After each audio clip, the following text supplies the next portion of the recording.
Sumakay na nga sina Lino, Tingting at Rosalia sa van na kanilang service para umuwi. Mabuti na lang at ipinarada nila iyon sa malayo dahil halos lahat ng sasakyan na naroon sa malapit ay tinamaan ng mga ibinatong folding na bakal na upuan ng halimaw na si Alexander.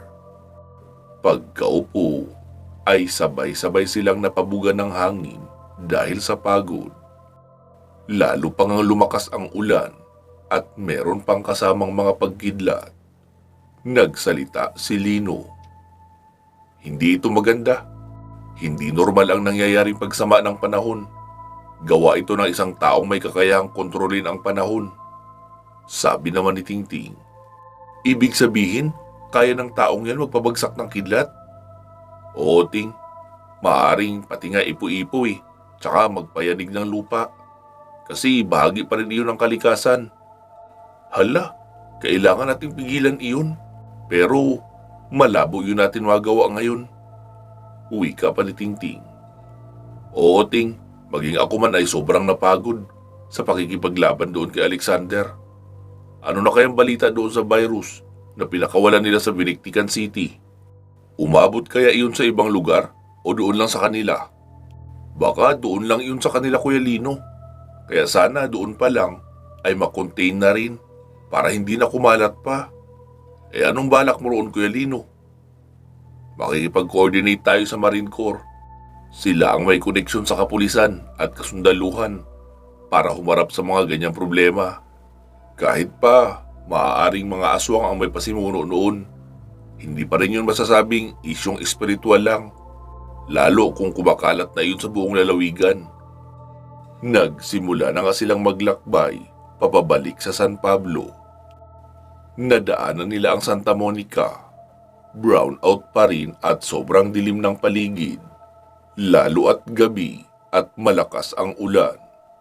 Pagsapit naman sa San Bernardino, binabayo naman ng malakas na hangin at ulan ang lugar at walang patid ang pagkidlat. Patuloy lang sa mabagal na pagpapatakbo si Rosalia dahil masyadong malakas ang hangin at marami ang nagliliparang mga yero at kung ano-anong mga bagay na nadadala ng maliliit na ipo-ipo. Pagsapit sa San Luis ay wala ng ulan. Madilim lang ang kalangitan, pati na sa San Pablo. Pagkatapat nila sa gate ng resort ay nagulat sila dahil bakit nakabukas ang magkabilang pisngi ng gate at walang ilaw ang buong kabahayan. Dali-daling bumaba si Lino at Rosalia. Bit-bit ni Rosalia ang baril. Si Lino naman ay nakahanda na ang espadang kyanite.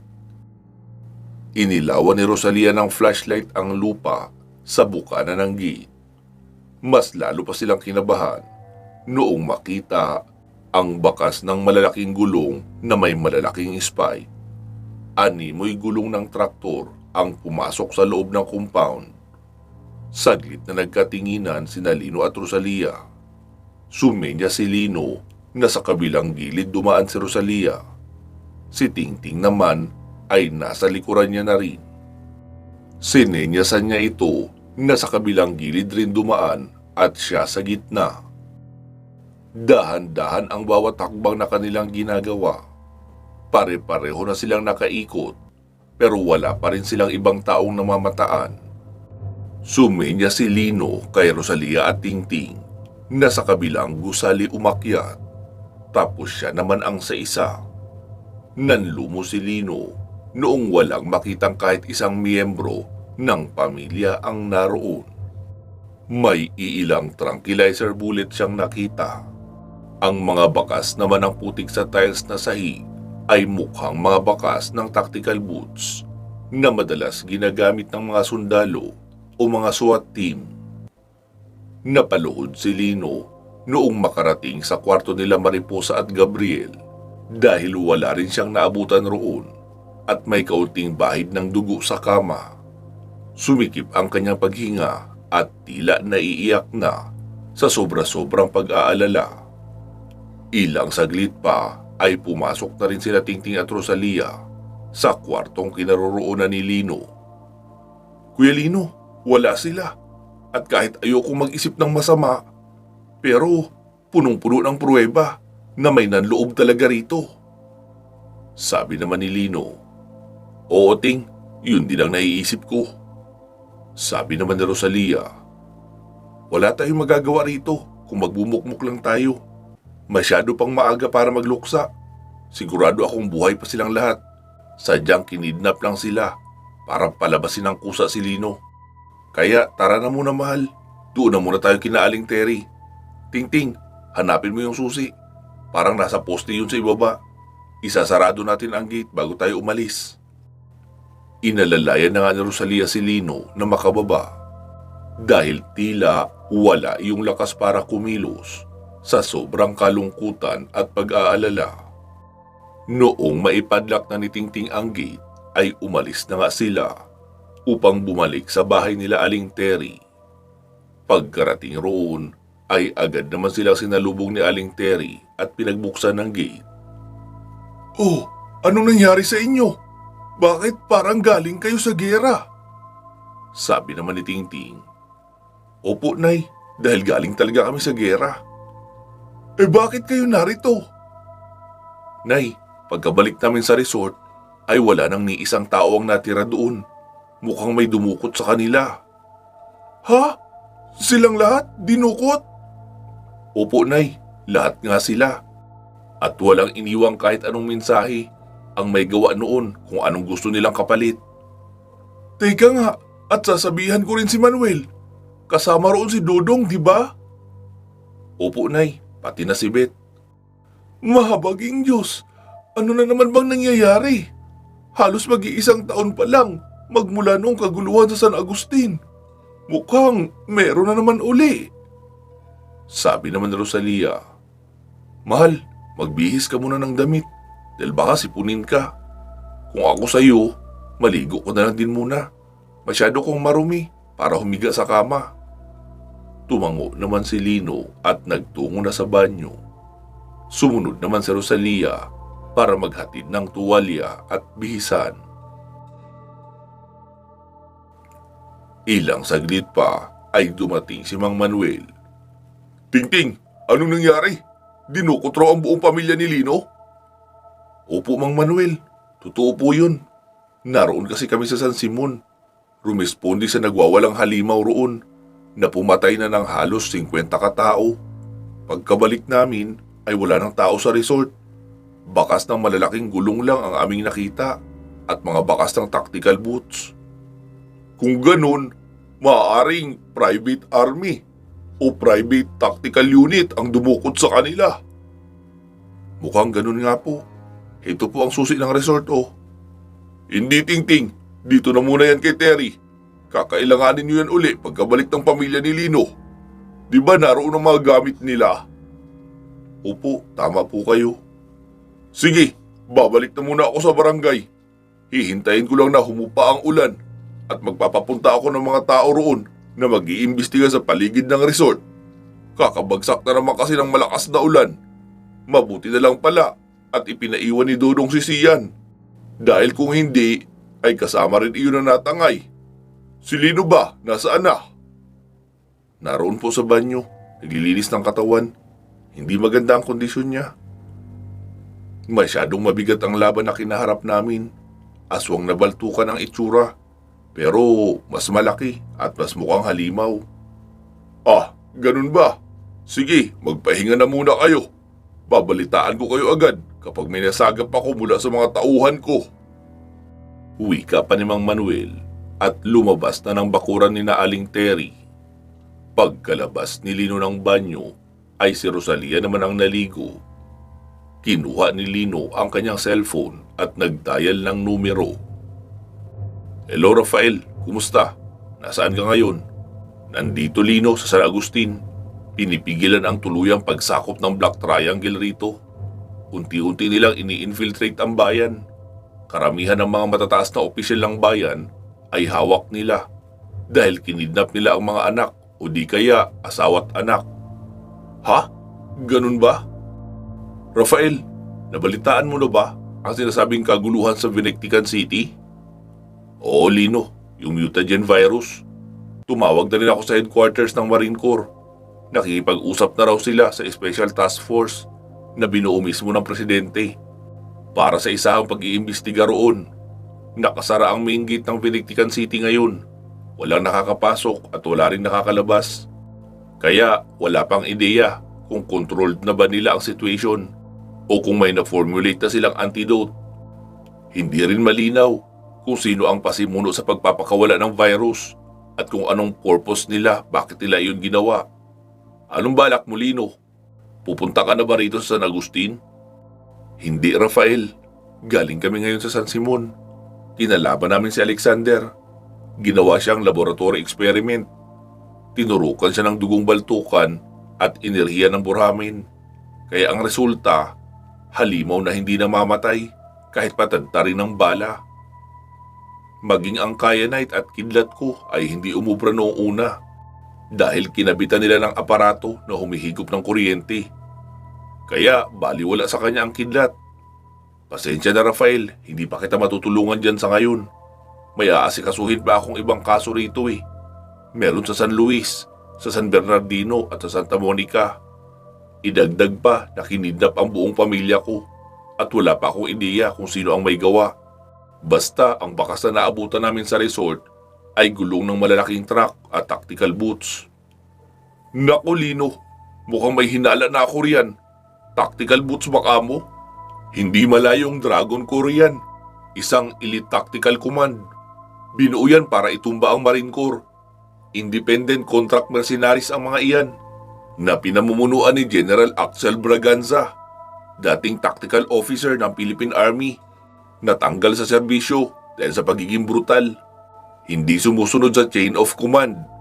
Marami yung itinumba ng mga high-ranking officials. At ang pinaka-espesyal sa listahan ng mga napatay niya ay ang kanyang buong pamilya. Hindi ko alam ang detalye. Basta ang narinig ko lang, nagtanim sila ng nuclear warhead para pasabugin ang isang bayan. At nasa bayang iyon ang kanyang buong angkan, pati asawa't anak. Kaya maituturing na pinaka-terror na general sa buong Pilipinas ang taong iyon. Kaya sana lang, handa ang Marine Corps na harapin ang Dragon Corps. At ang latest update ko roon, kinuha ng Vinectican City Council ang serbisyo nila. Kaya naroon ang headquarters ng Dragon Corps ngayon sa loob ng Vinectican City.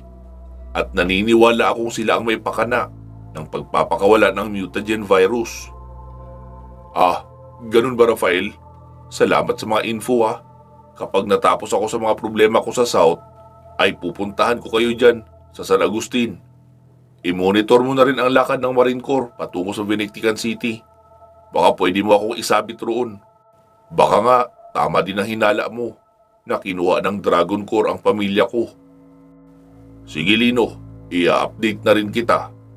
Hindi mo ba iimbitahin sina Magnus, yung taga Bohol? Pandagdag tao rin yun rito. Hindi na muna, Rafael. May malaking problema rin iyon ngayon. Wala siyang kahit isang kapangyarihan na natira dahil nawala ang mga gabay niya. Oo, alam ko yun. Kasi humingi siya ng armas sa akin na pansamantala niyang magagamit habang wala pa siyang kapangyarihan. Pinadalhan ko nga ng compound bow at magnetic gloves. Pero ang sinasabi ko lang, kahit sa ganoong armas ay may maitutulong siya sa'yo dyan. Oo, Rafael, alam ko yun. Pero kailangan niyang unahin ang sarili niyang problema bago pa mahuli ang lahat. Okay, copy that, Lino. Keep me posted na lang sa mga kaganapan dyan. Punong-puno rin kami rito ng kalaban sa San Agustin eh. 4 lang kami rito. Dahil umuwi muna sa Santa Barbara ang grupo na Richard. Maluba kasi ang naging pinsala ni Venus. Okay, sige, Rafael. Babalitaan kita. Bye. Wika pa ni Lino at pinatay na ang tawag. Anong balita, mahal? Tanong pa ni Rosalia. May lead na ako kung sino ang pwedeng kumidnap kina nanay. Ang Dragon Corps. Confirmation na lang ang kulang kung may kinalaman ba ang Dragon Corps sa Black Triangle. Doon ba sa San Simon, hindi ba Dragon Corps ang kabarilan nyo roon na kasama ni Alexander? Hindi, mahal eh. Mukhang ibang team. General Boga ang pangalan ng boss nila roon at hindi sila naka-tactical suit. Para lang silang mga military lost command. Ah, okay. Malalaman rin natin kung sino ang dumukot sa pamilya ko. Hintayin mo lang anak, darating si Papa. Bulong ni Lino sa hangin habang nakatingin sa bintana. Sige na mahal, magpahinga ka muna para maibisan ang bugbog mo sa katawan. Ayos na ako, ginamot na ako ni Tingting. Oo, alam ko naman yun. Pero bilang tao, ay kailangan mo rin ng pahinga para makapag-charge ng bagong lakas. Lakas na pang tao ang ibig kong sabihin, hindi enerhiya na ginagamit sa laban. Oo, alam ko yun. Sige, iidip na rin muna ako. Wika pa ni Lino at nahiga na muna. Tumabi na rin sa kanya si Rosalia at pareho na silang nakatulog. Atin namang pasyalan ang mga kaganapan sa Vinictican City. Ikatlong araw na ni Ginang Aida sa condo unit ng kanyang anak. May nakikita siyang iilang mga unit sa kabilang gusali na may mga tao pa. Gaya ng ginawa niya, kanya-kanyang lagay rin ang mga iyon ng kurtina sa loob ng tahanan para hindi makita ng mga infected mula sa labas. Gamit ang nakitang kitchen knife at martilyo, ay binaklas niya ang kama ng kanyang anak.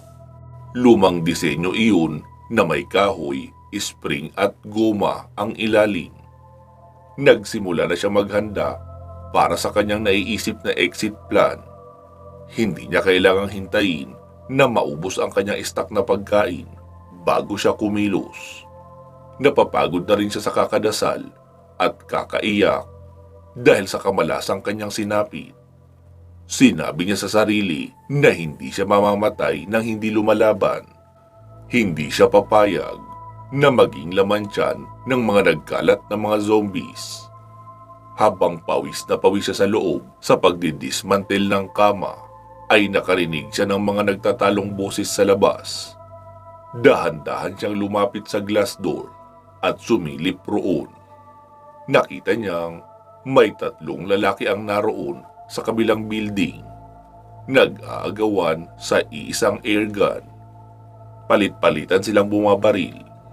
Noong mapansin sila ng mga infected, ay natuwa pa ang mga iyon dahil mas marami ang kanilang pagpipiliang target. Pinagtatawanan pa nga nila ang bawat infected na kanilang binabaril. Ayun pare, mukhang receptionist yun ah. Ang sexy ng suot eh. At ang laki. Dali na, yan ang barilin mo. Come to Papa, baby. Wika pa ng isa. Napasabi nila sa mahinang boses si Ginang Aida.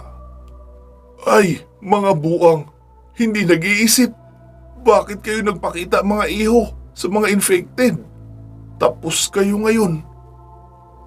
Naupo si Ginang Aida at pinagmasdan ang kalokohang pinagagawa ng 3. Ilang saglit pa ay boses ng mga natataranta na ang kanyang naririnig.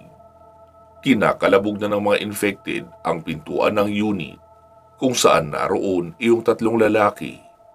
At hindi rin nga nagtagal ay pinasok na sila ng mga infected at pinagkakagat. Tanging sigawan at palahaw ng nasasaktan na lang ang kanyang naririnig mula sa loob ng unit. Hay, mga kabataan nga naman. Puro katuwaan ang iniisip. Hindi inunang isipin ang kaligtasan nila. Napailing-iling na lang din si Ginang Aida. Lalo at natuwa pa naman sana siya noong makakita na may mga taong buhay pa sa paligid. Pero wala rin. Minuto lang ang itinagal ay naging infected na rin. Muli siyang bumalik sa loob ng kwarto at ipinagpatuloy ang pagtatastas ng mga goma mula sa ilalim ng frame ng kama. Gagamitin niya iyon panali dahil balak niyang tumawid sa ibang mga unit at dadaan sa mga terrace upang makahanap ng mga kagamitan panglaban at makahanap na rin ng paraan para makatakas. Isa sa pinakakailangan niya ay ang panali at maiging panali iyong makapal na goma na ginagamit sa ilalim ng kama. Samantala, sa katabing unit na kinaroroonan ni Ginang Aida ay naroon naman ang isa sa mga high-ranking chemist na kabilang sa nag-formulate ng Metagen virus. Lingid sa kaalaman nilang lahat ng mga chemist at chemical engineers na ang kanilang ginagawa ay gagamitin bilang bioweapon. Ang specification kasi noong nasa stage 1 to 4 pa lang ang virus ay para gumamot ng malalang karamdaman o mga karamdaman na hindi pa nadidiskubre ang gamot. Bubuhayin noon ang mga dying cell at bibigyan ng kakaibang lakas. Hanggang doon lang ang kanilang tinapos at ang nagsagawa ng final stage ng virus ay ang selected few na pinangungunahan ni Dr. Jiro. Doon na isinagawa ang pag-weaponize ng nasabing kemikal. Magagawa noong bumuhay ng mga patay dahil ang objective ay buhayin ang mga weak cells pero hindi kasama ang utak sa magiging logically active. Ilang basic functions lang ng utak ang magagawang buhayin, partikular sa bahaging nag-uutos na mag-crave ng isang specific na pagkain, healthy fresh meat. Gugustuhin ng mga infected na atakihin ang malulusog na mga tao kaysa sa mga may sakit. Kaya naman, perpektong gawing ground zero ang Binektikan City dahil lahat sila roon ay malulusog at walang may malalang sakit. Iilang kaso ng sipon, ubo at lagnat lang ang meron sa kanilang mga pagamutan dahil lahat ng mga tao roon ay alaga sa regular vaccine twice a year para maiwasang may magkasakit. Isang preparasyon iyon sa paglulunsad ng Project Apocalypse. Kaya kailangan malulusog at walang sakit lahat ng mga tao roon. Balik na tayo sa isang ginang na nakatira sa kabilang unit, nakatabi ng unit na kinaroroonan ni Ginang Aida. Ito ay si Dr. Rose Halandumon, isang biochemical engineer na naging bahagi sa paggawa o pag-imbento ng mutagen virus nang hindi niya nalalaman. Maliban sa pagiging empleyado sa research facility ng Binektikan City, nasa loob rin ng Binektikan City ang nag-iisang anak ni Ginang Rose na si MJ, isang agent ng Dragon Corps. Tahimik na nagchat-chat ang ginang sa kanyang mini laptop habang kausap ang anak. MJ anak, ano bang nangyayari sa lungsod na ito? May alam ka ba? Ma, huwag kang lalabas ng unit mo. Pinakawalan na nila ang mutagen virus at ginawang testing ground ang Binektikan. Ha? Saan nang galing ang mutagen virus anak? Dito rin ma, sa Binektikan City. Alam ko, yun yung project ni Dr. Jiro. Hindi ba kasama kayo sa gumawa noon? Hindi anak. Isang high-grade vaccine ang ginagawa namin. Isang base chemical para sa iba't ibang gamot sa maraming malalang sakit. Isa lang ang ibig sabihin noon ma. Hindi ka nakasama sa elite biochemical engineers na nag-formulate noon para gawing biochemical weapon. Ma, I'm so sorry. Hindi kita mapupuntahan dyan. Nakadeploy kami sa iba't ibang lugar. At mamayang pagdilim ang alis namin. Baka ito na rin ang huling padala ko ng mensahe sa'yo. Kailangan ko nang sirain ang cellphone ko dahil matitrace nila itong communication natin. Pareho tayong mapapahamak. Kapag nakahanap ako ng pagkakataon, pupuntahan kita dyan sa unit mo. Hindi ko lang alam kung posible pa iyon. Lalo kung ganito na ang sitwasyon na nagkalat na ang mga infected. Mag-iingat ka dyan ma. Alam kong makakaligtas ka sa dilubyong ito. Sa ilalim nga pala ng kama mo, nariyan ang isang malaking maleta. May mga emergency kit ang laman yan. May ilan ding armas na maaari mong magamit kapag kinakailangan. Bye ma, I love you. Huling mensaheng padala ng anak ni Dr. Rose Halandumon. Bumaha ang luha ng ginang dahil sa halo-halong mga emosyon.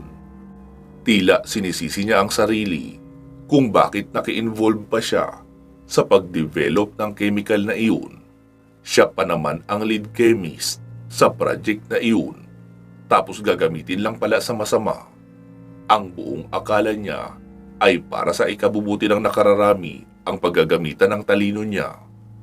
Iyon pala ay magiging mitya pa ng pagkalipol ng buong bayan o ng buong mundo. Dahan-dahan siyang gumapang papalabas ng silid upang kumuha ng pagkain sa ref. Iniiwasan niyang makagawa ng ingay dahil alam niyang napakarami pang infected ang nakatambay sa hallway. At makarinig lang ng kaunting ingay ay sasalakayin agad ang pintuan ng unit. Hindi pa naman matibay ang mga pintuan ng unit ng kondo na iyon. Samantala, sa bahagi naman nila Lino, 3 araw na ang lumipas magmula noong magsimula ang kaguluhan. Wala pa rin siyang lead kung nasaan ang kanyang buong pamilya. Nakatulala lang si Lino habang nakaupo sa likurang bahagi ng bakuran. Hinahayaan lang din muna siya ni Rosalia at binibigyan ng oras na magluksa sa nangyari. Gustuhin man nilang kumilos ay hindi naman nila alam kung saan magsisimula. Nasa tindahan sina Aling Terry, Tinay, Maya at Tingting. Nagsalita si Aling Terry. Tingting, wala pa bang balak kumilos si Lino? 2 araw na yang nagluluksa at hindi umiimik. Hayaan mo na muna siya, Nay. Grabe ang pinagdaanan namin para lang mabawi sina Gabriel at Mariposa. Tapos, heto, wala pang 2 linggo sa mundo ng mga tao, nadagit na naman agad. At ang masaklap ay wala namang pasabi ang mga kumuha kung saan dinala o kung may hinihinging kapalit. Para makapagsimula na rin sana kami mag-isip ng paraan. Kaya hindi ko rin masisi si Kuya Lino kung magluksa siya ng ganyan. Pero anak, hindi ka ba nakikinig ng radyo? Wala nang taong lumalabas sa bayan ng San Luis dahil lahat ng malalaking establishmento ay pinasok noong taong lason. Ang Santa Monica naman ay hindi pa rin nagkakakuryente. Pati na ang San Bernardino ay wala ring kuryente. Dahil raw iyon sa panghihigop ng kuryente ng isang tao. At idagdag pa itong bagyo na hindi matapos-tapos. Meron bang bagyo na nakatambay lang? Ano ito? Bagyong walang pangalan? Tapos dito natitira sa lalawigan natin forever? Nain naman, kung magsalita kayo ay parang napakadali ng solusyon sa lahat ng iyan. Kung pupunta kami roon nang wala sa kondisyon si Kuya Lino, maaari lang siyang mapahamak. Pati na rin kami ni Rosalia. Alam mo namang main defense namin si Kuya Lino. Palagi lang kaming backup. Oo nga anak, pero kung uunti-untiin nyo ang pagkilos, maaaring malaman nyo ang totoong problema roon at mapagplanuhan na rin ang solusyon. Hayaan na muna natin si Kuya Lino, Nay. Ilang taon na siyang nabubuhay na nagpuprotekta sa lalawigang ito. Tanging ang anak niya lang ang kanyang naging totoong kaligayahan. Tapos bigla namang nawala. Kaya hindi natin siya masisi na magluksa ng ganyan. Habang nagkikwentuhan sila ay nakita nilang papalapit si Rosalia. Tingting, si Lino, nakita mo? Sa likuran, nakatambay roon. Wala siya eh. Sa mga kwarto ba o sa banyo, hinanap mo? Wala rin. Baka umalis. Kasi kung lumabas siya ng gate, makikita namin yun. Anong sinasabi mo na umalis? Tapos hindi naman pala dumaan rito. Hay, Rosalia, parang hindi mo kilala si Kuya Lino. Malamang, tinawag noon si Clea at nagpadala sa kung saan niya man balak pumunta. Oo, siguro nga. Wika pa ni Rosalia na napabuntong hininga na lamang. Atin munang balikan ang mga naging kaganapan bago nawala si Lino. Habang kasalukuyan siya nagluluksa sa likuran ng bakuran, ay biglang lumitaw sa harapan niya si Clea. Lino, anong nangyari? Naramdaman ko na tila humina ang enerhiya mo bilang tao. Nararamdaman ko lang iyon kapag nawawalan ka ng pag-asa. Clea, nawawala sina Mariposa at Gabriel. Kasama na rin ang buong pamilya ko. Ha? Paano nangyari yun? Nasa outing kami sa tabing dagat nang biglang sumiklab ang kaguluhan. Kaya kami rumisponde. Pagka-uwi namin ay wala na sila. Mga bakas na lang ng pangsundalong sapatos ang aming naabutan.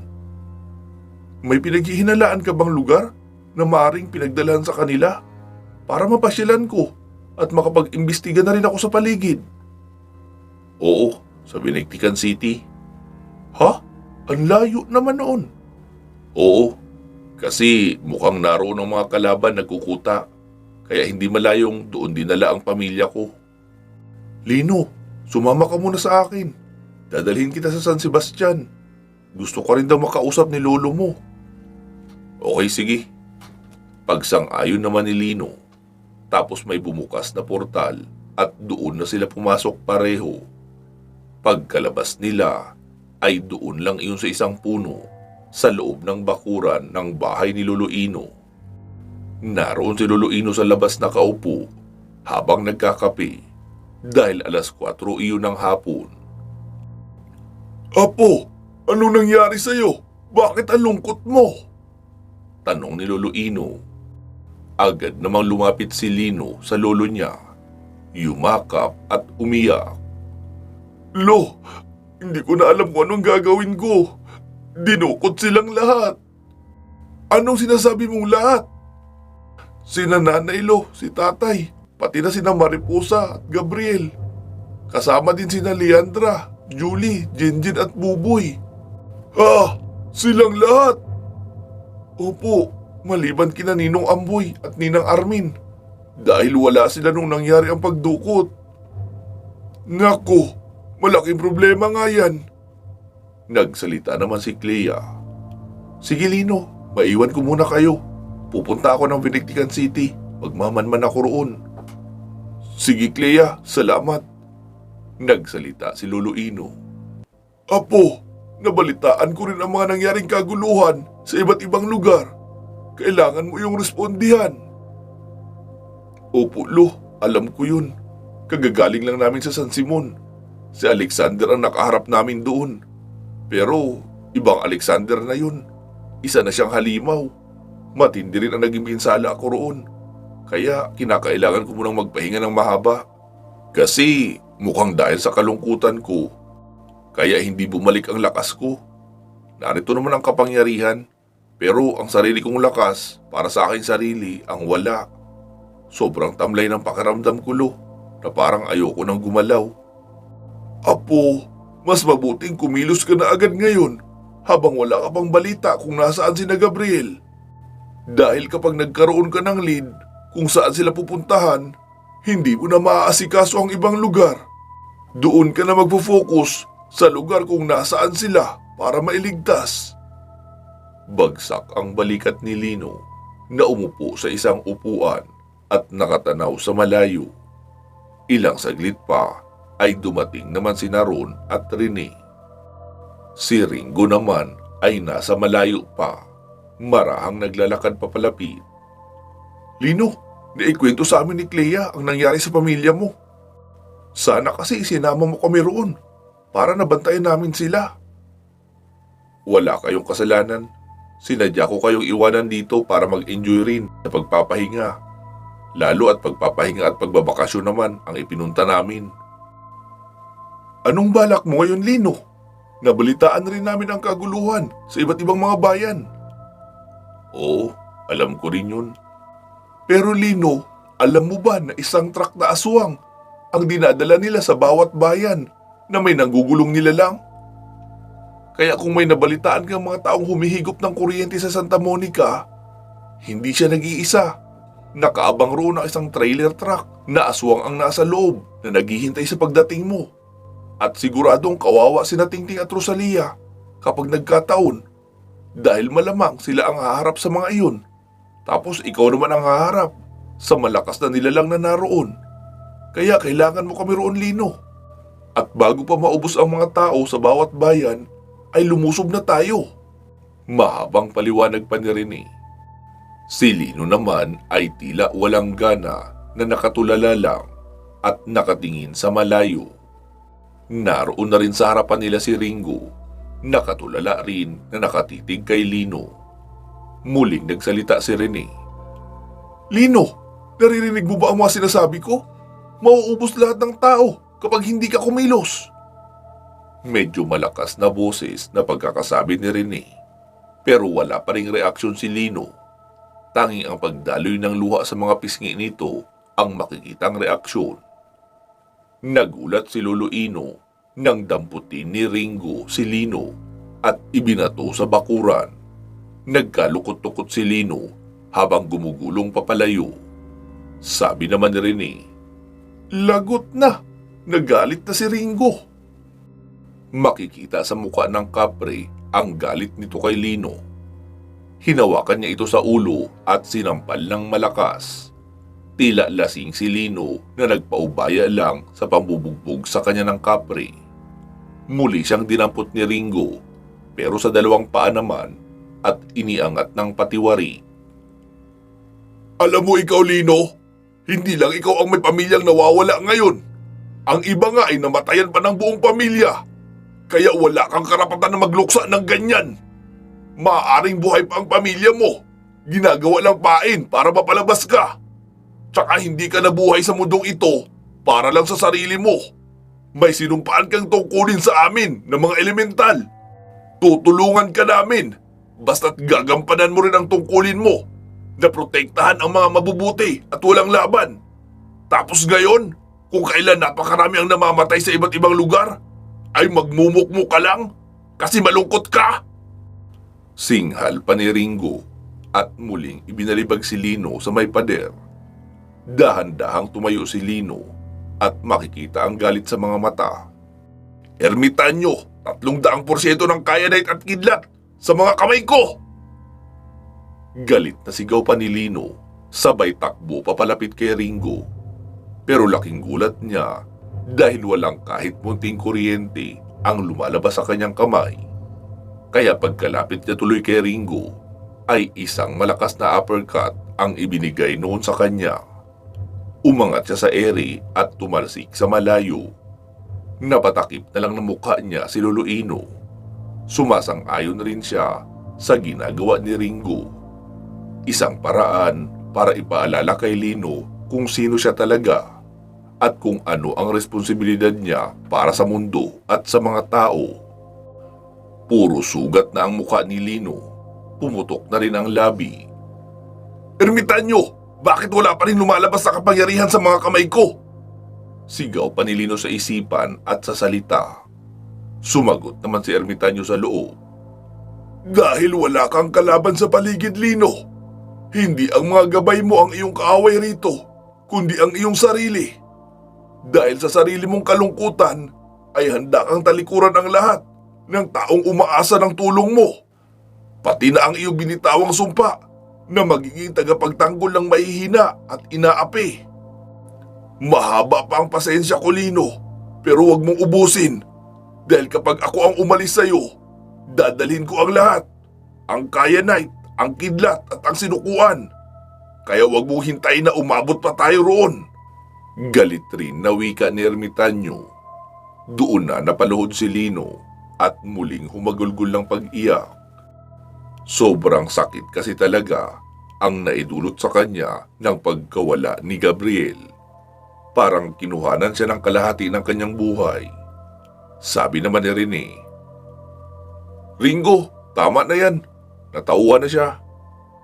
Lumapit na lang din si Ringo sa inuupuan ni Lolo Ino. Sabay sabing, "Lolo Ino, pahingi ng isang lukot dyan."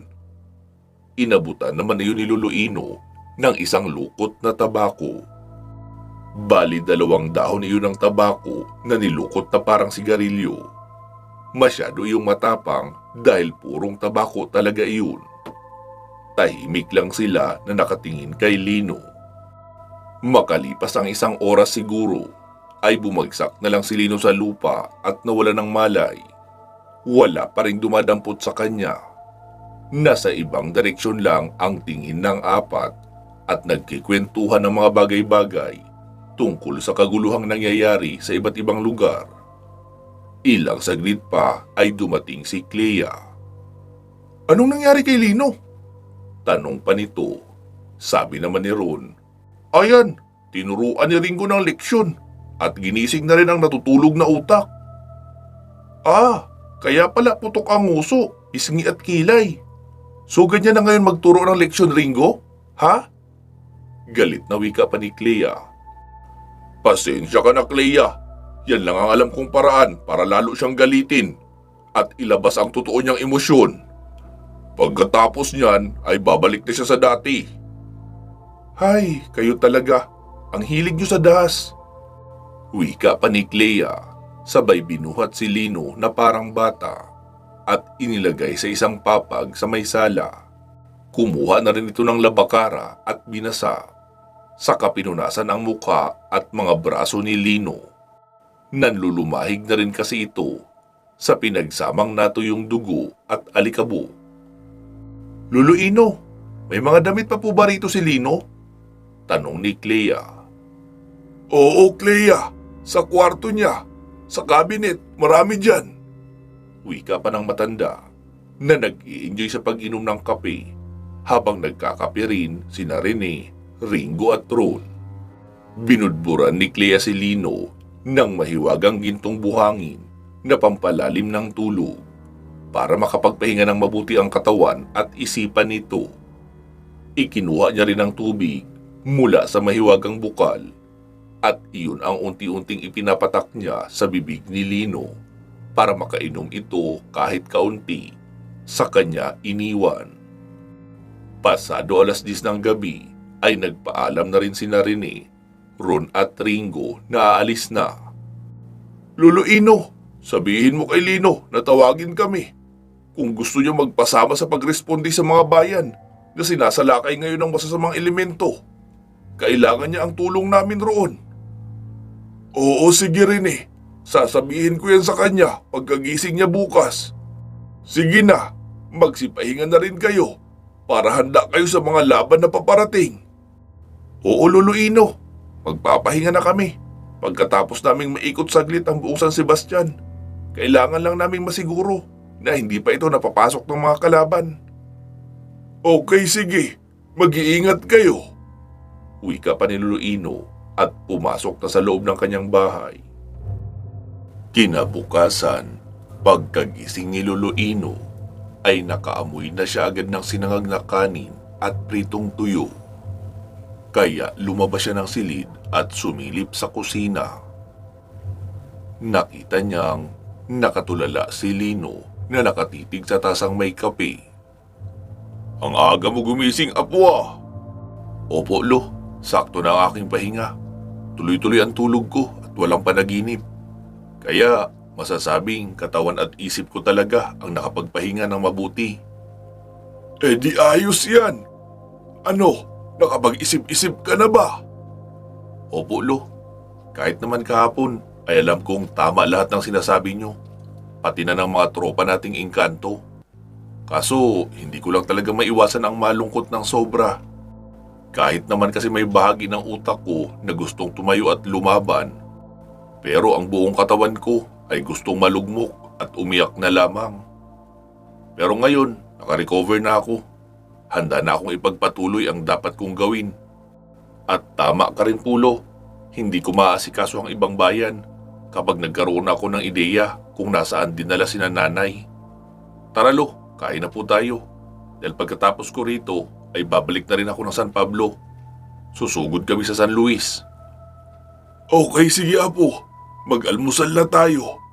Pupunta na rin ako ngayon kina Doming. Nagsisimula na ang paggawa ng bahay mo roon. Doon nga ako tumatambay maghapon para makatulong na rin kahit sa pagbabantay man lang sa mga trabahador. Ipinasabay na rin namin ang pagpapagawa ng daan mula sa ibaba papaakyat rito. 2 araw nang may nagbubungkal sa baba. Papaakyat iyon rito. Pero medyo mabagal nga lang dahil 4 lang silang trabahador na naroon. Ang karamihan kasi ng nakuha naming tauhan ay doon gumagawa sa bahay. Pinaghuhukay na namin ang poste at pinapatag ang lupa. Okay, Pulo, maganda yan. Lo, hindi malayong makarating rito ang virus infection. Kung maaari, ay mag-stock na kayo ng pagkain rito. Mas matibay-tibay ang bahay na ito pagtaguan. Lalo at matagal pa matatapos ang pinapagawang bahay nila Mang Doming. Kaya kapag may pagkakataon ka, ay palagyan mo na rin ito ng double door. Yari na sa bakal ang ipagawa mo. Tapos yung mga bintana ay papakuan mo ng tabla sa kasapawan ng 2x3 pahalang para siguradong hindi basta-bastang mawawasak ng mga zombies. Magpabili ka na rin ng malaking drum na pag-iimbakan mo ng tubig. Dahil kapag umabot na nga rito ang mga zombies na magmumula sa Vinictican City, ay hindi ka na makakalabas ng bahay para mag-igib. Ganun ba, Apo? O sige, paghahandaan ko na rin agad yan ngayong araw. Sagot pa ni Lolo Ino at nagmadali na sa pagkain dahil nakakaramdam na ito ng takot sa dilubyong paparating. Matapos makakain ay agad na ring umalis si Lolo Ino. Si Lino naman ay tinawag si Clea. Clea, naririnig mo ba ako? Pasuyo naman. Pakihatid ako pababalik ng San Pablo. Ilang saglit pa ay biglang lumitaw si Clea. Ano Lino? Kumusta ka na? Susugod tayo sa San Luis mamayang gabi, Clea. Puntahan niyo ako sa San Pablo. Itutuloy na natin ang laban. Gaya ng palagi kong sinasabi, kung mamamatay man ako o kami ng grupo ko, mamamatay kaming lumalaban. Matamis naman ang umiti si Clea at hinawakan si Lino sa balikat. Sa isang kisap mata lang ay naroon na sila sa San Pablo, pero medyo nakadistansya sa bahay nila Aling Terry. Lino, maglakad ka na lang papunta roon. Umaga pa ngayon. Maraming tao sa palayan. Magugulat sila kung bigla ka na lang lilitaw doon. Kaya dito kita dinala sa mapunong bahagi. Sabi naman ni Lino. Okay, sige Clea, ayos na ako rito. Salamat ha. Sige Lino. Sagot naman ni Clea at agad na ring nawala. Nagsimula nang maglakad si Lino papunta sa may daan. Saka naman niya binaybay ang daan papunta sa bahay nila Aling Terry. Nakita niya sa kabilang bahagi ang barangay hall, kaya doon na muna siya dumiretso. Oh, Lino, saan ka galing? Dumalaw ako kagabi kila Terry ha, wala ka raw. Tapos, kanina umaga naman, noong bumili ako sa tindahan, ay wala ka pa rin. Ah, opo, may dinalaw lang ako. Lino, gaya ng nakita niyo doon sa resort, ay ganun lang din ang namataan namin roon. Mukhang armored van ang nagpunta roon, at hindi lang isa, kundi maaaring 3. May ideya ka na ba kung sino ang mga iyon at bakit nila kinuha ang pamilya mo? Opo, Mang Manuel, isang elite tactical team na pinamumunuan ni General Axel Braganza. Dragon Corps ang tawag sa kanila. Hindi ako sigurado kung may direktang kaugnayan sila sa sindikatong Black Triangle na nagpapasimuno ng mga iligal na gawain sa lalawigang ito. Marami rin silang miyembro ng mga aswang, kaya hirap ang mga otoridad na sugpuin sila. Ang balita ko ay sa Vinictican City naka-base ang mga iyon, kaya maaaring naroon din nila dinala ang pamilya ko. Kaya nga lang, hindi rin ako makakasugod roon basta-basta dahil nagpakawala sila roon ng virus at marami na ang naging infected. Oo nga Lino, nabalitaan ko rin yun. Lino, ano ba ang paghahanda na dapat naming gawin? Mang Manuel, makinig po kayo. Ang naapektuhan ng virus ay yung mga naroon lang din sa Vinictican City. Pero kapag pinakawalan nila ang mga iyon, ay napakabilis makapanghawa at magtutuloy-tuloy na ang pagdami noon hanggang sa maging infected na ang lahat ng katabing mga bayan. Kaya ang gawin nyo sa ngayon ay makipag-coordinate kayo kay Mayor. Tipunin lahat ng kapulisan, kawanin ng barangay at mga volunteer. Gawan nyo ng barikada ang entrance ng San Pablo. Tsaka maghanda kayo ng maraming pinatulisang kahoy. Hindi pwede ang malapitang pakikipaglaban sa mga infected. Kailangan sibat lang ang gamit at puntiryahin ang ulo. Doon lang sila mapapatay. Tapos iyong barikada nyo ay siguraduhin yung matibay at 3 layer. Kapag hindi na kinayang pigilan ng unang layer, ay lipat na sa ikalawa. At kapag naroon na sa ikatlo, ay iwan nyo na ang huling layer para hindi na kayo malapitan. Maghanap kayo ng bahay o gusali na may matibay na pintuan at hindi madaling maaakyat ng mga infected. Lagyan nyo rin ng barikada ang paligid ng bakuran. Isuggest nyo na rin yan kay Mayor na ipagawa sa lahat ng barangay. Pero bahala sila kung gagawin nila o hindi. Basta dito sa barangay mo, ay kailangan magkaroon ng safe evacuation site ang mga taga rito. Sasabihan ko na lang din sila Aling Terry na doon muna sa resort manatili. Pati na rin ang pamilya mo, Mang Manuel. Doon muna sila papuntahin. Mas ligtas roon dahil malayo sa sentro at wala masyadong kalapit na bahay. May mataas rin na bakuran at matibay na gate. Dadalhin ko na sina Aling Terry doon ngayon para hindi na makipagsabayan sa paglikas ng iba. Okay, sige Lino. Maraming salamat sa mga advice mo. Wala yun, Mang Manuel. Sige po, uuwi na ako. Sige Lino. Umuwi na nga si Lino sa bahay nila Aling Terry. Malayo pa lang ay nakita niya na si Rosalia na nakaupo sa labas sa tapat mismo ng tindahan. Pagkalapit ni Lino, "Mahal, saan ka galing?" "Sa San Sebastian, mahal. Nag-usap-usap kami ng mga tropa roon. Pinayuhan ko na rin si Lolo Ino sa mga gagawin nilang paghahanda kung sakaling makarating roon ang mga infected na sinasabi sa radyo na magmumula sa Vinictican City." Nilingon naman ni Lino si Aling Terry na naroon nakasilip sa may tindahan. "Aling Terry, mag-impake na po kayo. Ihahatid namin kayo sa resort. Doon na muna kayo manatili. Mas ligtas kayo roon. Magkarga na kayo ng maraming pagkain sa van para may makakain kayo roon. Dadalhin rin ni Mang Manuel ang pamilya niya roon. Isarado nyo na lang ito tindahan para makapag-impake na kayo. Dapat bago magtanghali ay makaalis na tayo at may hatid ko na kayo roon." "Oo, Lino. Sige. Tinay, Maya, tara na. Mag-impake na tayo. Ang mga dilata iilagay mo sa sako, Tinay, ha? Ikaw naman, Maya, ay ang mga noodles at magagaan na pagkain ang ilagay mo sa hiwalay din na sako." Pumasok na sina Lino at Rosalia sa loob ng pamamahay ni Aling Terry. Sinabihan na rin nila sina Ninong Amboy at Ninong Armin sa mangyayaring paglikas papabalik sa resort. "Kuya Lino, ayos ka na?" Tanong pa ni Tingting na kalalabas lang ng banyo galing naligo. "Oo, Ting. Maghanda ka na. Lulusob tayo mamaya sa San Luis. Naroon ang taong lason. Maliban sa taong iyon, meron rin daw isang truck ng mga aswang na nag-aabang sa atin doon. Ihatid na muna natin silang lahat sa resort bago tayo maghanda ng ating mga armas." "Sige, Kuya Lino." Sagot naman ni Tingting at nagmadali na sa pagbibihis. Samantala, sa bayan naman ng Santa Barbara, naroon ang kinatawan ng Presidential Task Force na sina Colonel Cardo Bersamin, Defense Secretary Alejandro Guzman at Captain Igel Lozano. Papunta sila sa headquarters ng Marine Corps para sa joint planning kay Director Asistio Regalado, ang kasalukuyang head ng Marine Corps. Dumating sa harapan ng headquarters ang tatlong 6x6 na truck ng Philippine Army na puno ng pinagsamang sundalo at police tactical team ang laman.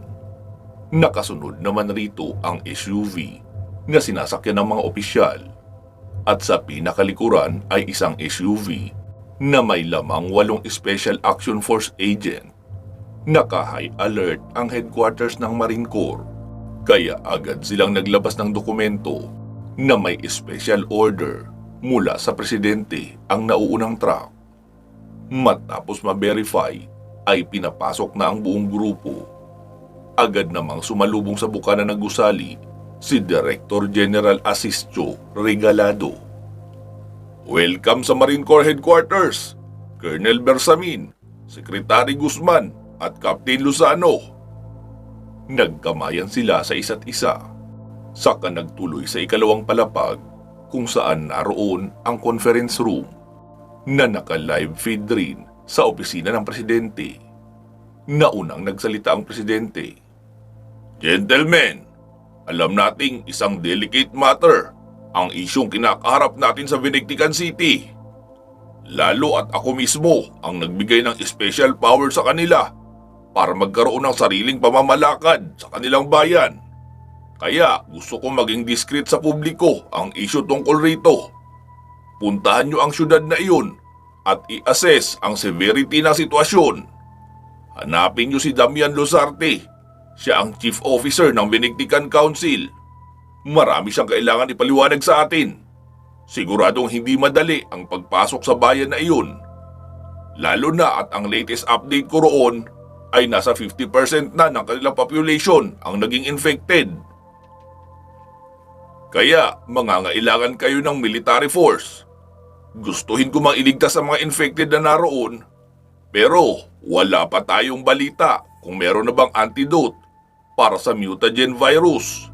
Kaya para na rin sa kaligtasan ng nakararami, isanitize nyo ang buong lugar.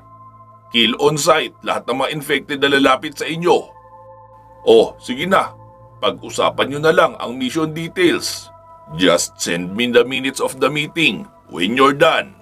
May meeting pa ako sa kabilang linya. Thank you, Mr. President. Sagot naman ng mga opisyal sa conference room at nakat na ang video connection nila sa presidente. Nagsalita si Secretary Guzman. Director Asistio, since kilala ang unit mo sa pag-handle ng mga supernatural creatures, kaya you may lead this operation.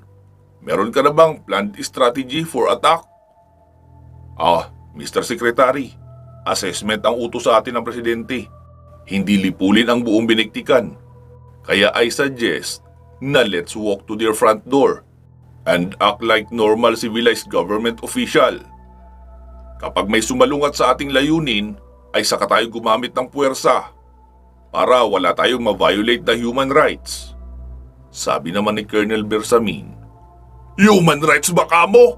Nakalimutan mo na ba na kinuha nila ang serbisyo ng Dragon Corps para sa kanilang security defense? Sa tingin mo, wala silang ginagawang kalokohan roon? Kaya kung ako masusunod, ipakita natin sa Benedictine Council na under pa rin sila ng Republika ng Pilipinas. Hindi maaaring baliwalain nila ang request natin na magpaliwanag sa lahat ng nangyayari sa lungsod nila. Sumagot naman si Director Regalado. Kung sa tingin mo ay mas effective ang mga plano mo, so why don't you lead this mission? Kasama mo kaming lahat as your backup.